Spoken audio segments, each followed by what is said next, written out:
Festival of Speed this weekend, so there's thousands of amazing cars driving past my house. So I managed to get here on a 2-hour train with no aircon and a knife. Some guy with a knife. Thankfully not. He was in another carriage and then we all got moved. My dad decided to put our house up for collateral, go into the restaurant business with my godfather after working with him in a clothes shop, and they opened their first Italian restaurant. Through the years, that kind of ended up being 17 sites.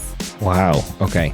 I literally bought a flat 3 months before. First mortgage, I was 26, decided that I would leave my job. My dad was like, I don't think this is a great idea. And I just said, no, I'm going to go for it. I'd worked in Pizza Express when I was at uni, and I just said, oh, I can go back and waitress. Or I think it's harder than ever to connect people.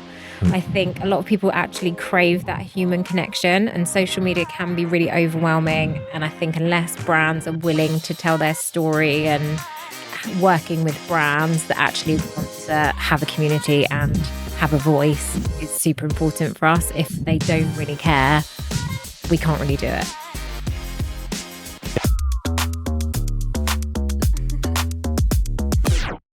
Welcome to this Flipdish Takeaways podcast. Today I'm joined by Natalie Dunning, CEO and founder of Kitch.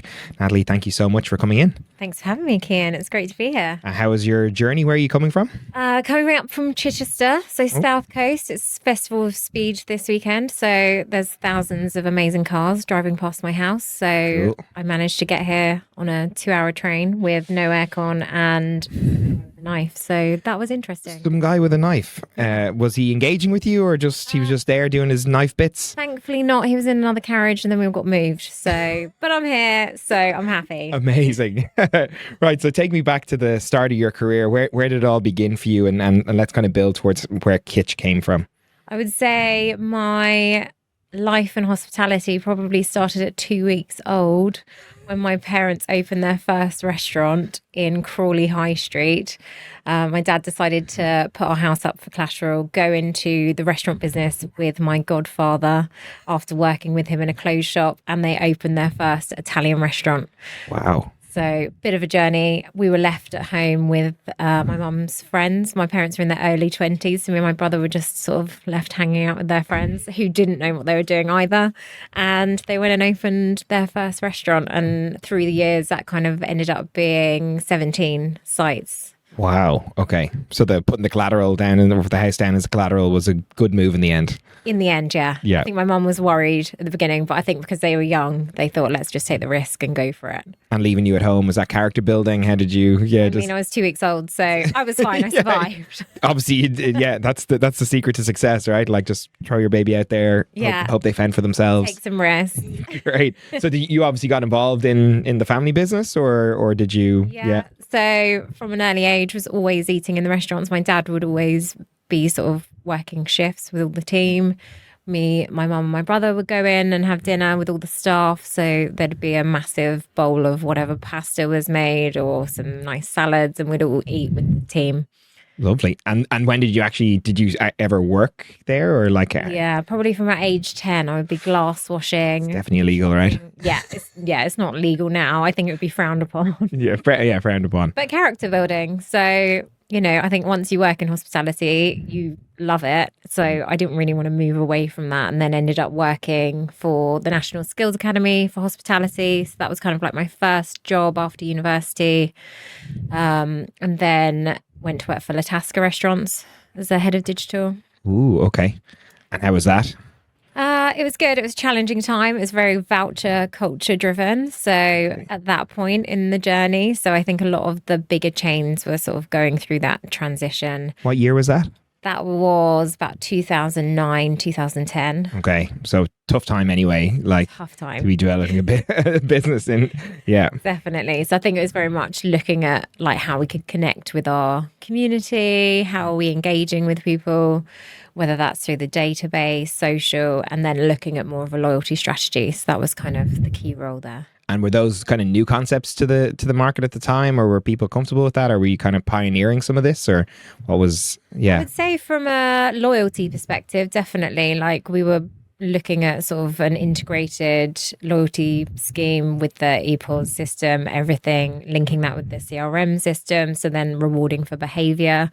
And then I left sort of after that had launched. So we never got that far into it, but they did actually stay on as my client, my first client when I set up Kitch. Oh, great. So you obviously left on good terms, right? You didn't, no bridges burnt. No, it was all good. Great. And did you go straight then to Kitch, or was there anything? I did, yeah. Wow. So my people director at the time said, "What are you going to do?" And I was like, "Well, I don't really know. I'm just going to go and do something else." And I'd worked with him in a previous role, and he said, "Look, you should just go for it. Set up your own thing. If you've always wanted to do it, give us a proposal." And they ended up sort of being my first client. Is that not terrifying though, going from something like very secure to now, if you don't perform, there's no money, what's that thought process? I think my dad was more worried than me. At least you didn't bet your house. Well, I'd literally bought a flat 3 months before. Okay. First mortgage, I was 26, decided that I would leave my job. My dad was like, "I don't think this is a great idea. You should just stick with it." And I just said, "No, I'm going to go for it." I'd worked in Pizza Express when I was at uni, and I just said, "Oh, I can go back and waitress or do whatever. As long as I can pay the mortgage and eat, like that's all I need." It's an interesting take to take from someone who obviously risked a lot to get his own business up and running, that he was obviously concerned for. It's a very dad thing, right? Yeah. Yeah. I think it was like more dad than like be entrepreneurial and go for it. So yeah, but now he's sort of seen it pay off. I had the same issue with my dad. I started a recording studio when I came out of college, so I did that for about 5 years, and it was obviously a big risk. My dad was like, "Why don't you just go work in the bank?" And I was like, "I don't want to work in a bank. I want to work for myself. Like that's what I want to do." And it was always a push towards, even though he had his own business, he was always pushing me towards safety. And I suppose that's maybe just the parent thing, right? Kicks in. Yeah. Which is you nice. want your kids to succeed and have like structure and money coming in. Exactly. Maybe it's just that they don't want to pay for us. I was going to say keeping me out of his pocket was probably the main concern there. Okay, so what year was it then that Kitch got up and running? So 2012. So we've been going for 13 and a half years. Oh, congrats. Thanks. Amazing. And what's the scaling been like? Obviously, it was just you at the start, right? Yeah, just me. Then I had a freelancer. Then sort of 3 years in, I brought in Susan, who's my CMO. She's been with me for 10 years. We'd known each other from sort of hospitality before. I'd worked over the road from where she used to work. I'd go in for after work drinks. She moved to London, did the London thing, then came back down and was like, "I'm looking for a job." And I was like, "That's actually really good timing because I'm pregnant. So Wow. that'd be great if you could join." And at that point, we were working with like big brands like Godiva Chocolates, Smiths of Smithfield. So I did need someone to sort of come in and hold the reins a little bit so I could switch off sort of 20% of the time at least. So there wasn't much convincing then for Susan. It was an easy sell to come and work for you. Yeah, I think culturally we knew we got on, and that for me has always been like a huge thing when I'm hiring someone. Like, have they got a great personality? Do they fit in with the team? Because actually you can teach everything else. I don't mind if they don't have a degree. Like, we take on people through internships, apprenticeships, and we can kind of teach them everything. So interesting to hear that, because I think that cultural fit is absolutely crucial. It's something we see in Flipdish. I do a lot of the interviewing, and it's a case of making sure that person really gets what the brand wants to do, rather than like, do they have the skill set? Because like you said, most things are teachable. Yeah.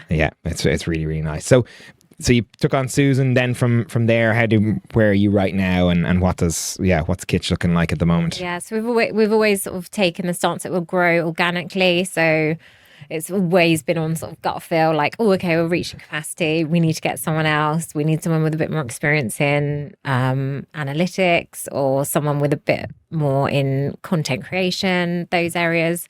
So we've kind of evolved over the last 5 years. We've been working with a business coach. So she's been sort of like helping with the vision and everything like that. So then everything comes back to, where are we going? How are we going to get there? And then like breaking down those objectives to make sure that we're sort of hitting our targets. And obviously the landscape has changed quite a lot since you guys got going to now. Like, what are those kind of major challenges that you're having to overcome with the changing maybe technology or whatever is happening now? I would say challenge-wise is probably, I think it's harder than ever to connect people. I think a lot of people actually crave that human connection, and social media can be really overwhelming. And I think unless brands are willing to tell their story and actually delve into that community and be part of the conversation, it makes it very hard for us as a social agency to have those conversations. So I think working with brands that actually want to have a community and have a voice is super important for us. If they don't really care, we can't really do it. Yeah, they need to give you something, right? It's what they put in, they'll get out, right? Exactly. So storytelling is obviously a hugely important part for a brand to build. Is there any other aspects you think are really crucial if you're starting off a business now? What's crucial to kind of getting your mark out there? I think have a vision. Like, you got to know where you're going. Like, I started Kitch without really sort of knowing who I wanted to work with, where I was going. Whereas now it's very much like, within 3 years, we will be here. We will be there. So we've literally just opened our first like long-term leased office in Chichester. Congrats. So we've got the top floor of this really old building in the centre of Chichester. So culturally, it feels like our own space. It's room to grow. We can invite clients there. So that for me was like part of our vision. Like, we've got to have this space because otherwise it's just not Kitch enough. I love that. It must be a really nice milestone as well. It's like now we've got a physical place in the world, right, to call ours, and this is where we exist, right? Yeah, absolutely. I'm delighted for you to have that up and running. So yeah, anything else that you're obviously working in the hospitality industry, challenges you're seeing that kind of restaurants, let's say specific for our market, restaurants are facing at the moment? What are those that you've come across? I think tech stack is a pretty big one in terms of having it all joined up. So I think having that join up with your marketing team, all of your loyalty strategy, like how you're actually talking to customers and how you're measuring it. Like, we measure everything from a social perspective, but then we don't always get the insights from the client side to then see how a campaign's delivered. So I think joining everything up has got to start happening for people to actually have measurable insights into how their campaigns are performing. It's interesting to say that because I've spoken to a couple of restaurants on the podcast and I've asked them about social media. Some are just, they just hand a phone to the youngest person in the staff and just go film some stuff and they put that up. Others use, companies like yourself to do that. And it's always been interesting to hear what they think the impact of those are. Like, for instance, the last guest we had on said most of the kind of social media stuff they do is a very slow burn, and they find it very difficult to kind of link, oh, well, this campaign happened and then these sales happened, or this product was launched and then we saw an uptake in that. So is that something that, you're really focused on making sure that the restaurant knows what value they're getting, or how do you go about doing that? Yeah, so we'll measure everything in terms of sort of impressions, conversions. If we're working on paid side, the paid side of social is much easier to measure because you get more data and insight, so we can track everything on that side. But we do have loads of software, so that's like the key thing. I'm like, you've got to have the software and the tech there to help you deliver your job. So we use Brandwatch, we use Coal Square for our influencer software. So it's very much like, how can we measure the impact and the ROAS of those people talking about your business? And influencers seems to be a very controversial topic at the moment. Some restaurants I've spoken to love them, some hate them. You obviously work with them closely. How do you feel they've kind of influenced the landscape of social media?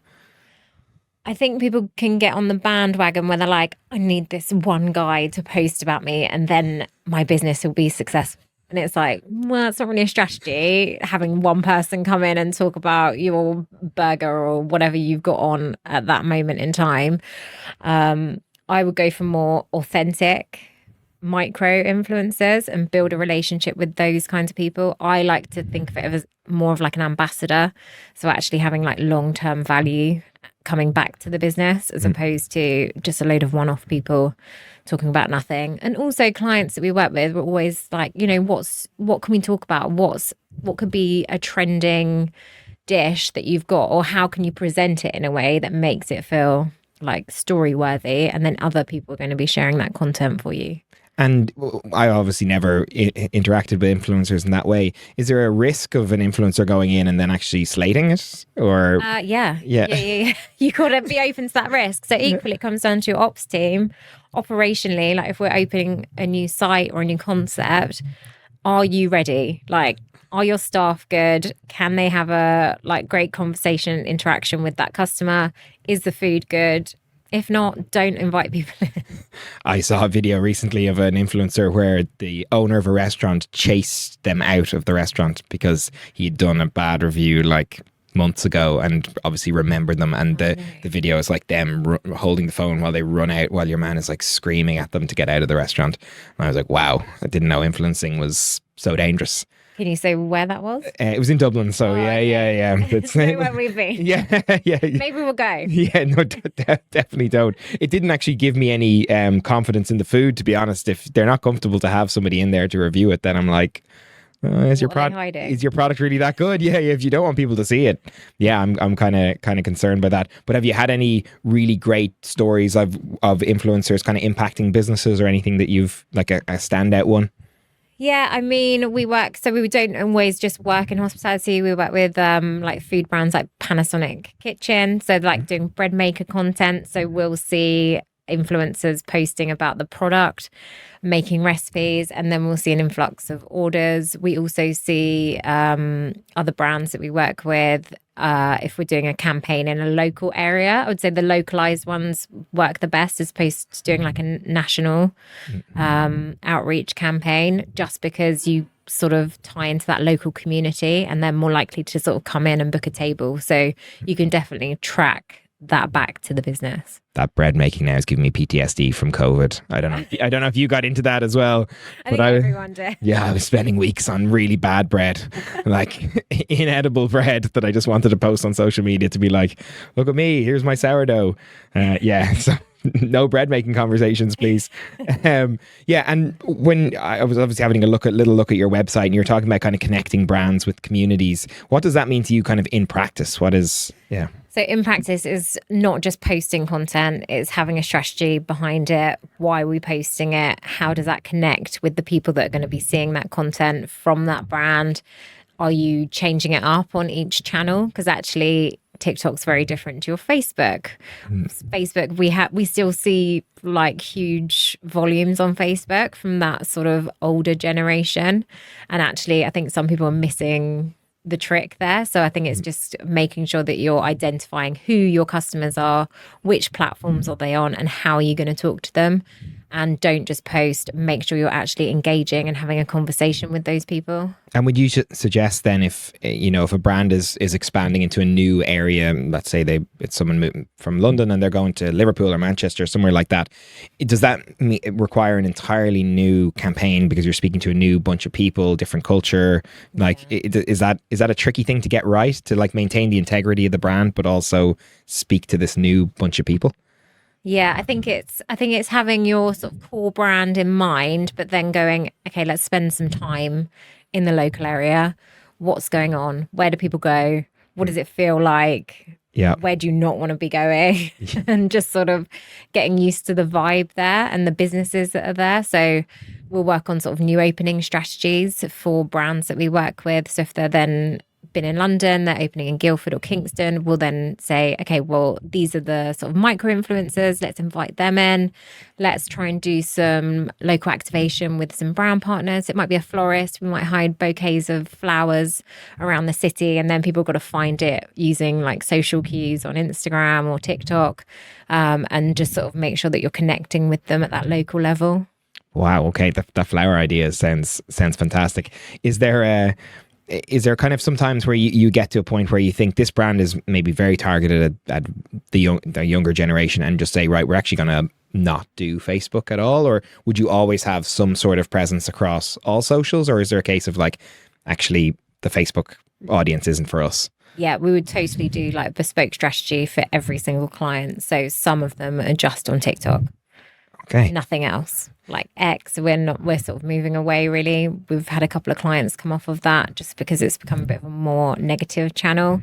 I was actually going to ask about X and what your thoughts were on X, and is anyone using it anymore for that? I think it's lost its community vibe and the appeal, and actually we don't see much growth there. I think for some brands that we work with, we've got about 2 still on there. They'll still see engagement and impressions, but you don't see any follower growth. Yeah, for me personally, going on X now is it's either just to keep up with like football transfer news or just read insane things politicians are saying, and that's like I'm not good for your mind. No, it's absolutely not, and I have to like limit my amount of time that I'm actually on X. And it's interesting to hear you say that as well, because it does also seem like the amount of advertising of products that I would be interested in has dropped just massively there. So there's obviously a migration away from it. If it was my business, I wouldn't bother. There's a tip. Don't be on X. And then for TikTok content, so I'm going to make myself sound old now, right? So I'm not on TikTok. I find it scary and uncomfortable because I don't know how it works. But is that something that when you go to a business and say, right, we need to get your TikTok presence up, are you asking them to make, get involved with the trends that are going on there? Like, is restaurant owners doing dances on TikTok, or how are you engaging with? I would say it's more about the like food talk, travel talk. So more about the SEO. So making sure you've got your locations in that space. For London, like if you're coming to Covent Garden, the Shard, people that are coming from a tourist perspective will be searching on TikTok to decide where they're going to go. So if I'm going on holiday, I'll be going, right, I'm going to Corfu. Where do I want to eat? And I will basically just create a list from TikTok. That's incredible, because I'm again super old school. I'm a TripAdvisor guy, so I just go to. You're gonna love it. Change your life. Really? Download it today. Okay. Wherever you're going next, just search that location and you put just in restaurants in wherever, and then it will just create you a little list. And I'll get to watch videos of that food and all that kind of stuff, right? Yeah. I probably need to start doing that, because I can't just be living my life entirely off TripAdvisor. Is that something that you deal with as well? Is TripAdvisor or Google Ads, or do you deal with those as well, or is it entirely just social stuff? More social. So we used to do the sort of TripAdvisor reviews and like responding, but actually we've found that sits more from like an operational perspective as opposed to like a community engagement channel.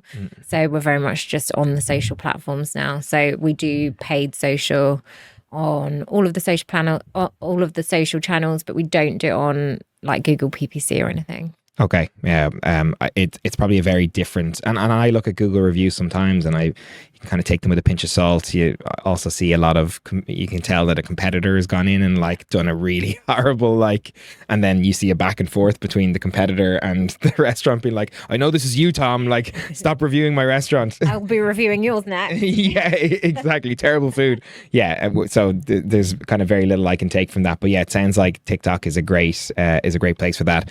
I have a younger sister. She just her entire life she will plan based on things like that. So you've kind of convinced me now to get involved with this. And it's not just dances and trends. Like we're very like specific to each brand. So like some of them are super high end luxury restaurant brands. So we would sort of shy away from the more like trend heavy content, and it's more about the experience. Okay, yeah, we had Teresa Borza on. So Borza's is a really famous chipper or chippy, I think you guys call it over here, chipper in Ireland, and she's a woman in her late 50s, and she's like, I've embraced the TikTok, and she was showing me her account. She's getting millions of views on her dancing with a bag of chips, like doing basically the trends that are out there at the moment. And it was just so interesting to see her. She was like, I would never have done this until my daughter pushed me to do it, and it's been such an outlet now for the restaurant. And it was just interesting to see, like, probably wouldn't have come across her radar, but now it's huge for her, and she's doing it pretty much every day. That's amazing. Yeah. Has she seen an impact on the business? Absolutely. She says if she puts up a new item, I think they had some new pizza that had like a bag of chips on top of the pizza. Yeah, don't ask. But what's not to like? Yeah, no, it's two amazing things combined together. Like you can't go wrong with Double carb. Yeah, exactly. The carb load. And yeah, as soon as they posted that, it was like they couldn't keep that item in the store. Like it was just out the door straight away. So they've obviously done well to kind of harness that. But it's interesting to see, brands, some embrace it, some don't. So are you ever feeling like you're kind of pulling someone like kicking and screaming into that world where they might have been a bit resistant to it before? I think it depends on the brand. So some brands are a bit more hesitant. They've got a bit more they're a bit more strict in terms of their like tone of voice and their guidelines. So I think it's just making sure the client is comfortable, creating a boundary with how far you can go. My dream client is when they say, just say what you want. And I'm like, okay, great. And most of my team, they're a lot younger than me anyway. So I'm the oldest in the team, but they'll be sort of posting stuff, and I'm like, I don't get it. And they're like, it's funny. And I'm like, okay, cool, post it. And I'm like, the client then sort of goes with it and we get really good results. But it's the people that are kind of in those like trend moments posting it. So it works better than me, who's like 39, going, oh, I'm just going to share this, and no one really gets it. And I love to hear that. And I love when I think the humor element is so important, and the places maybe don't take themselves too seriously. I saw a really great Indian restaurant based here in the UK. And I don't know if you've seen it, the butter chicken guy. Yes. Yes. Like, good. It's obviously started as one like badly made video, which then just became like, that's their whole thing now. That guy is famous. He's got merch now that he has, like butter chicken guy merch. Yeah. Like those kind of things just blow my mind. And I want to eat it that way. Well, on TikTok Shop. Get that merch on TikTok Shop. Exactly. If you've managed to turn your butter chicken chef into like a global celebrity, you've done pretty well, right? Yeah, it's amazing. I love it. So tell me, what's the next? You were talking very much about like having clear strategies and goals. What's the next 5 years look like for you? Where are you going for? What does success look like at the end of that? So we've just hired our 8th person in the team. So we're a mix of like senior account managers. Susan's our CMO. I'm kind of doing the new biz and sort of strategy for the company. So it's very much about bringing in some more hospitality brands, as well as sort of food and drink brands that we love. Normally they are well established. We don't tend to work with startups because it's just a bit of a more consistent journey. If the brand know who they are, they know who their community is, and then we can kind of help them take it to the next level. So I'd say they're kind of our sweet spot, probably brands that are sort of like 10 plus sites on the hospitality side, just because they've got a bigger pool of customers to draw into their sort of social network.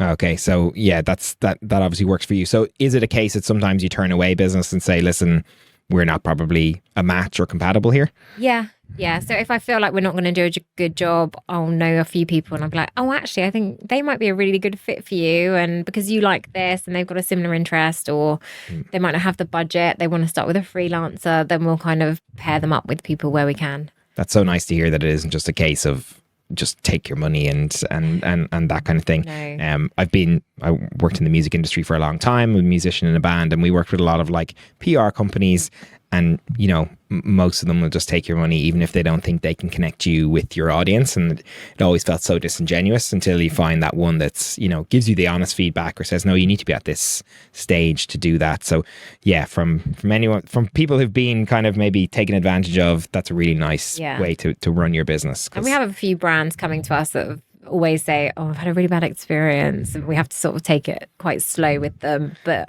you eventually build that trust. And I would say a lot of our clients have been with us 5+ years. We've got really good long-term relationships. Wow. And is it difficult to keep the momentum going for a business like that? I know social media is always changing and things like that, but you know, if you're working with somebody 5 years, how do you keep it new and fresh and interesting and the audience engaged? So we're always checking like what's changing. So social's changing daily. We're on it. We know exactly what's coming, what's going to change, how that can impact client socials, as well as doing sort of like trend reporting every quarter with our clients, coming up with campaign ideas. So it might be ideas for them to do something on site, and then we can activate it on social for them. But it's working together with them and giving them the ideas and the insight that can then keep the brand moving forward. Amazing. Okay. And if you were to go back and give yourself, before you started Kitch, one piece of advice that would really have benefited you between now and then, what would that piece of advice be? Probably have a plan. Okay. I think that helps. It started fine, but I think I probably could have grown it quicker if I had that sort of like business plan, the vision, like where do I want to get to in 5 years? I didn't really have that in my mind at that point. I just thought, as long as I can pay my mortgage, I'll be fine. So I think that would be a key thing. So were you just chasing the next deal? Like it was just the next client you could get on board, and that was it for the first couple of years? Yeah, definitely. So I think have a vision, have a plan, and have a hit list. Like, who are the people you want to work with? We do that every year now as part of our vision strategy. We'll write down like 50 brands across sort of hospitality, food and drink and lifestyle. And then they will become the people that we want to engage with as a business. Who do you work with within the lifestyle space? Lifestyle space. So we work with Cowdrey Polo Club. So we've been with them for 8 seasons now, so 8 years.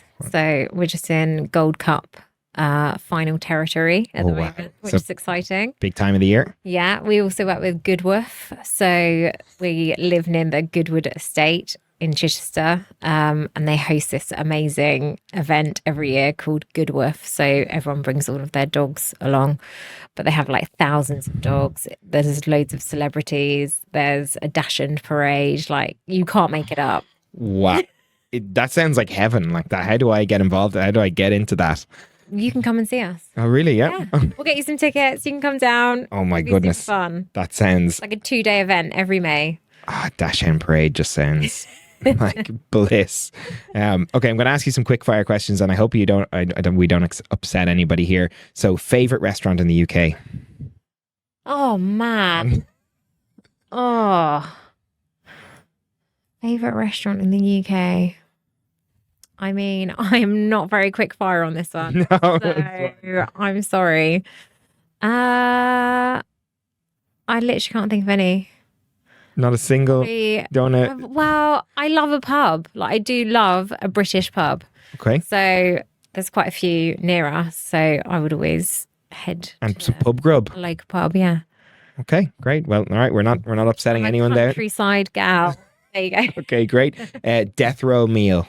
Death row meal. I mean, this would have to be more of like a sharing table, probably. Okay. So it's got to have some burrata with some amazing olive oil, some basil, some tomatoes. That's what I'm feeling for a little bit over here. Okay. Maybe some like fish caught that day that's been barbecued, loads of seasoning. You got to have some fries. Always have fries. Maybe some fritto misto, and then followed by some tiramisu or something. Lovely. Wow. Okay. I'm actually really hungry now. Most people are just like, I'll have a steak. That was yeah. You've got to have like a little taster of everything. Of everything. Yeah. Okay. And one guest that you think we should have on our podcast, someone you think would be like influential within the hospitality industry. I think you need Shireen Ritchie who was at Buns at Home. Buns at Home. Yeah. What's that? The best buns you'll ever eat. So after here, I'll get you a bun. Okay. You can take it home to Ireland. Okay, yeah. And enjoy that. But she's just a great vibe. She's super supportive of getting women onto boards in hospitality, and she's just a bit of a character. And we're talking like hot cross buns. Like, is that what we're talking about here? Like deliciousness of buns with like filling. It's just great. Okay. You're gonna love it. It's gonna change your life. Amazing. Yeah, now I'm like, yeah, can I bring one of those back to Ireland? Is that a thing that I can do? Definitely. Maybe your number one success story, or a success story that you've had of a customer that you've worked with, maybe who've come from a not so great place to a really excellent place, or one that stands out for you as like that was rewarding. I think the long-term ones for me are super rewarding because actually they buy into you as a company. You're there together to sort of grow that plan together. So for me, it would be Young's Pubs.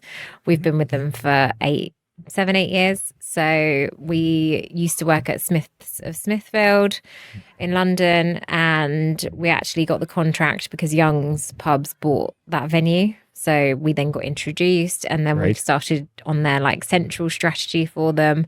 And it's very much about like working collaboratively with their team. So for me, that's probably the most rewarding. Okay. And my last quick fire question is, who has been the most influential person in your career? In my career? Probably my parents. Okay. Yeah. Even though they told you not to do it. Yeah. I still don't think they actually get what I do, but they've definitely sort of shown me that to take a risk, go for it. Don't worry. As long as you work hard, you'll succeed. What is your explanation to, I always think about this because my grandmother asked me a lot, like, what do you do? And I'm like, oh God, how do I tell? What is your kind of like grandmother explanation of what you do?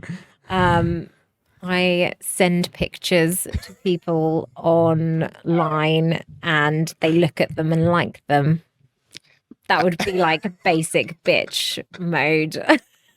Wow, yeah, my granddad's like up from a coal mine or something. He's like, that's what you're doing now? Yeah. Yeah.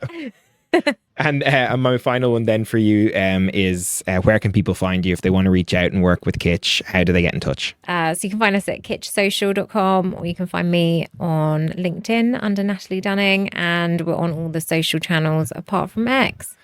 Apart from X, no, it's too dark. Well, thank you so much, Natalie, for coming in and talking to us. Really, really appreciate it. And I hope your journey home is a lot less eventful than your one here. Let's hope it's less hot. Yeah, and less knives as well, right? Yeah, definitely. Thank you so much. Appreciate Thanks it. for having me. It's been Bye-bye. great.